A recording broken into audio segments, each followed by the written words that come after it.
Welcome to episode 1531 of Multifamily Collective. Today I wanted to talk about something that I heard several years ago. Was when Mary Barra took over as the CEO for GM, and she went through and revamped a lot of what I'd consider to be bureaucratic systems and processes that were apparent and around in and at GM. And one of the things that she revamped was the dress code policy. I'll probably miss the number of pages or misrepresent the number of pages, but she said the document was, let's say, 25 pages, plus minus. It was a very long document related to how to dress if you worked at GM. And it made me think, and her premise for that change was that you need to treat people like adults, treat people like human beings.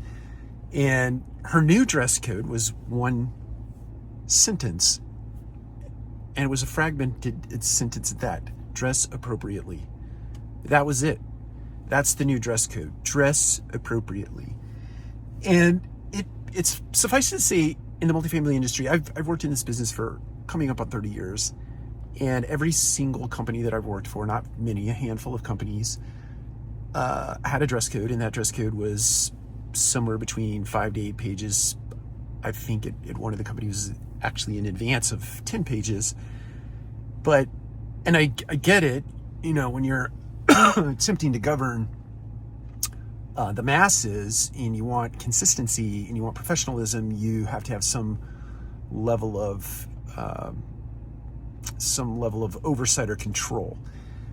But if you treat people like humans, and if the dress code is really just simply hey, here is a consistent theme that we like everybody to adhere to, meaning dress slacks and a dress coat, or business casual is appropriate as well. If you want people to match, you certainly can outline that. But in my head, you could create a dress code that is a half page to a page at best.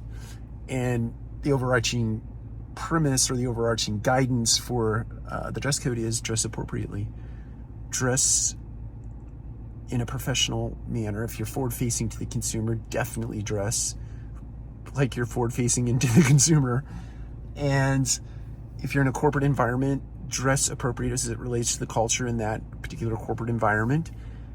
But otherwise, let's not do 5 to 10 pages worth of dress code procedures and policies and all those sorts of things that are made up in dress code policies.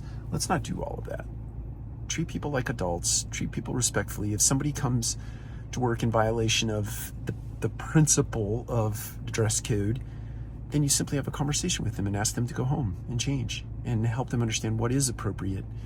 And do that by way of narrative, not by way of a policy or a procedure or something that you use to write people up and bludgeon them over the head with. So that's it. Take care. We'll talk to you again soon.